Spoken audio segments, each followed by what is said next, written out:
예, 안녕하세요. 별게 다 있네 이주상입니다. 그래서 오늘은 먼저 제일 대표적인 견종인 보더콜리에 대해서 한번 알아보는 시간을 갖도록 하겠습니다. 보더콜리를 원산지를 영국으로 아시는 분들이 계신데 실제적으로는 스코틀랜드, 이게 좀 애매해요. 그 이유는 뭐냐면, 피디님, 보도의 뜻이 뭔지 아세요? 경계라는 뜻이에요. 국경을 얘기해요. 영국 북부지방이 스코틀랜드거든요. 그러니까 그 경계 지역이에요. 콜리라는 뜻은 유용한이라고 하는 게이러라고 하는데, 그 게이러로 콜리라는 뜻은 뭐냐면 유용하다. 그럼 말을 풀어서 쓰면 보더콜리는 스코틀랜드와 영국의 국경에서 유용하게 쓰인 견종을 통합해서 한 얘기예요. 원산지는 그래서 스코틀랜드라고 표기된 데도 있고 영국으로 표기된 데도 있고 여러 가지가 있는데, 원래는 스코틀랜드가 좀 맞습니다. 그 로마에서 로마 군인들의 소를 지켰던 개들 있잖아요. 그게 무슨 개냐면 바로 몰러서스 타입이라고 해요. 이 몰러서스라고 하는 것은 그리스 북서부와 알바니아의 남부 시내에 있는 사람들을 얘기하는데, 그 사람들이 키웠던 개예요. 그래가지고 지금 보시면 굉장히 대형의 양이나 이러한 소를 곰이나 이런 애들로부터 지키기 위해서 만든 거고, 그 몰러서스 타입의 걔네들은 늑대나 곰들과 효율적으로 싸우기 위해서, 거기 옆에 보시면 카린카스라고 해서, 그게 뭐냐면 개 목에다 씌우는 창 같은 거예요. 이 카린카스를 차고 곰들과 늑대들과 싸우게 됩니다.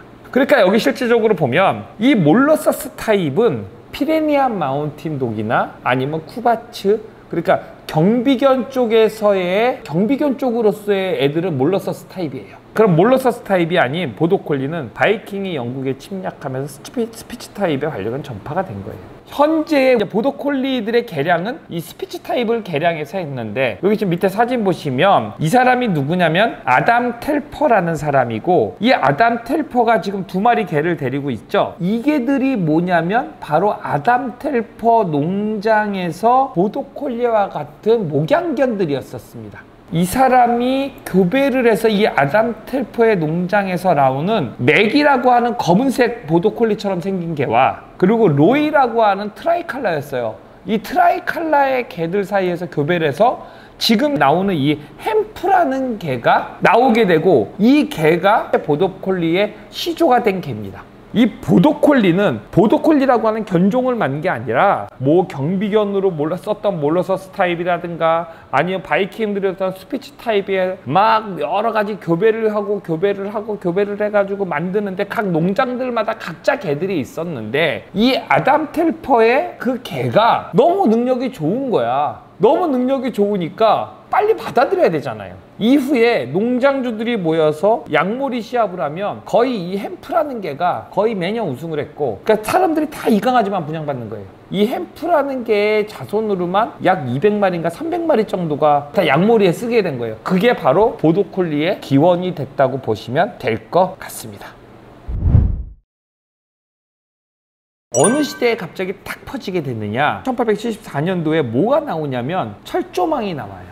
그리고 철조망 울타리를 쓰게 돼요. 그러면서 목축업은 기하학적인 발전을 하게 됩니다. 그리고 대량화되게 됩니다. 이거의 발전으로 인해서 무슨 문제가 생기느냐, 예를 들어서 10,000평의 땅에서 1000마리의 양을 키우고 있으면 100마리밖에 못 키워. 왜? 빠져나갈까봐 내가 지켜야 되니까. 동물들이 와서 잡아먹을 수도 있잖아요. 그렇기 때문에 숫자는 어느 정도 내가 감당할 수 있는 숫자로 하고 목양견만 키우거든요. 근데 철조망 울타리가 나오니까 10,000평에다가 철조망 울타리를 치웁니다. 여기다 원래 1000마리면 1000마리 다 넣어도 내 울타리 밖으로 나간다 안 나간다? 안 나가죠. 그리고 바깥에 외부의 동물로서도 지킬 수 있다 없다? 지킬 수 있죠.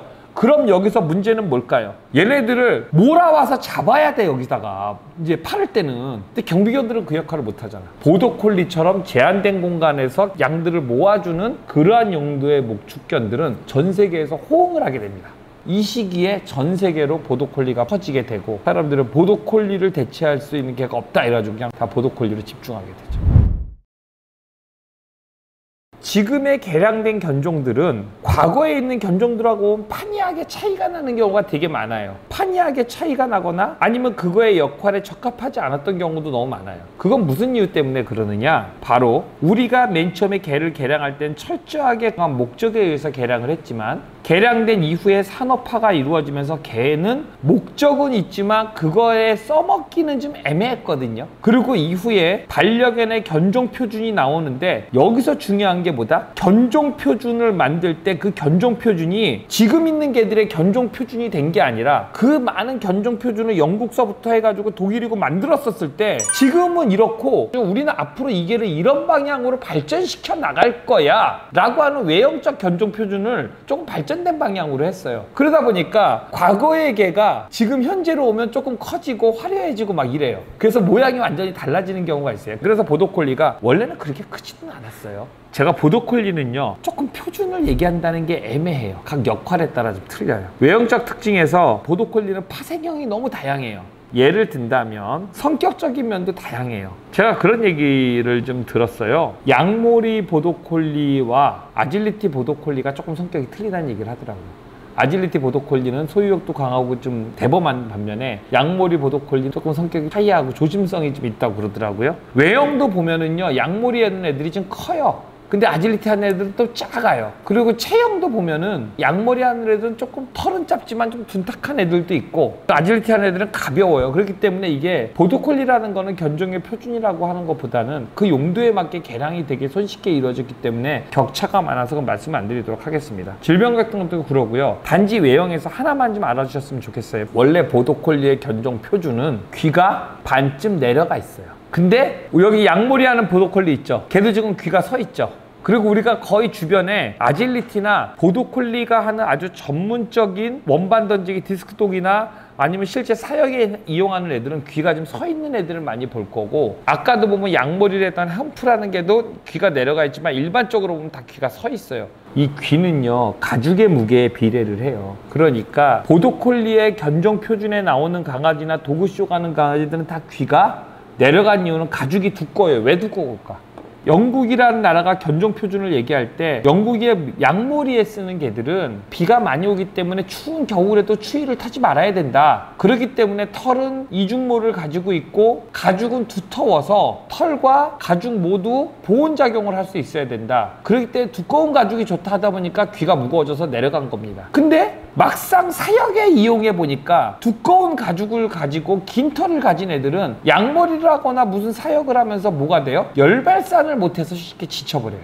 그러니까 어떻게? 얇은 애로 골라와. 가죽도 얇고 털도 얇아서 와와왁 하고 나면 열을 빨리 발산할 수 있게 가죽이 얇은 애로 하다 보니까 귀가 다 서요. 보더콜리 외형 또 하나 보시면 보더콜리는 뒷다리의 구조가 일자 같기 때문에 여기를 말하는 거예요. 요 구조. 여기인데 보더콜리는 이렇게 일자로 내려가죠. 요 뼈가 사이가 짧아요. 짧으니까 힘 주면 몸이 앞으로 나가는 게 아니라 위로 솟구쳐요. 그렇기 때문에 보더콜리들은 점핑을 잘해요. 제한구역, 울타리 안에서 모는 건 빠른 스피드를 원해요. 그렇기 때문에 보더콜리들은 빠른 스피드를 위해서 다리가 짧고 보더콜리의 성격에서 제한구역이기 때문에 예를 든다면 이거예요. 양들이 모여 있는데 보호자는 명제를 내려요. 무슨 명제를 내냐? 여기서 절로 다 몰아. 아니면 이쪽 방향으로 이쪽으로 가게 해. 라고 하면 보더콜리가 물거나 뭐하거나 몸을 몰아서 모를 때 양들이 반응하는 거에 자기가 강도를 맞춰야 돼요? 아니면 보호자가 뒤에서 강도를 얘기해줘요? 이거는 지금 뭐냐면 보호자는 명제를 얘기해주고 훈련사는 영제를 얘기하면 걔가 어느 정도 응용을 해서 자기가 여기에 목표 지점까지 밀고 나가야 되는 거거든요. 보더콜리는 명령에 복종하는데 무조건 복종이 아니라 명제를 주면 자기가 조금 생각을 해야 되는 게예요. 여러분들 이거 되게 중요해요. 보더콜리는 어떤 성격이냐? 얘네들은 좀 머리를 써요. 양들이 절벽으로 막 뛰어가고 있으면 단순한 개들은 막아! 그러면 어떡합니까? 앞으로! 그러면 막 쫙 가요. 떨어지더라도. 근데 얘네들은 어떡합니까? 가다가 오이씨 큰일 날 뻔했네. 보더콜리는 그래서 상황이 되면 조금 생각을 하는데 아 우리 보호자 말을 잘 들어야 돼 이렇게 하면 생각하면 되는데 야씨 우리 보호자 조금 이용할 만한데 아 이러면 우리 보호자가 나한테 꼼짝 못한다고 오히려 보호자 역으로 치고 가는 경우도 있어요. 어떠한 일을 하기 좋아하면 장시간 동안 집중할 수 있다. 이게 지금 훈련으로 가면 좋은데 어떻게 하면 우리 보호자를 이길 수 있을까로 가면 안 되는 거예요.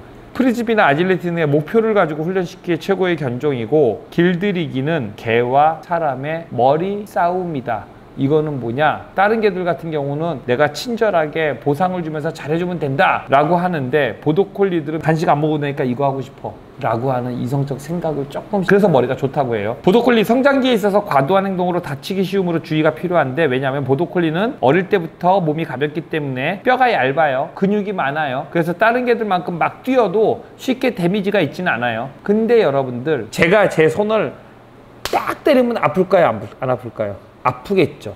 그러면 우리들 아프니까 난 손을 잘 안 써요. 이거는 몸이 무거운 개들의 특징이고, 근데 보더콜리는 어느 정도 충격이냐면 바로 손가락으로 이 정도 건드리는 정도밖에 안 돼요. 이렇게 하면 아파요? 안 아프죠? 안 아프기 때문에 이걸 저는 계속해요. 이렇게 계속하면 언젠가는 아플까요? 안 아플까요? 언젠간 여기가 좀 아파지겠죠. 다른 애들보다 더 심해진 게 뭐다? 이렇게만 해도 아픔을 느낄 정도가 되면 이건 정말 위험한 거예요.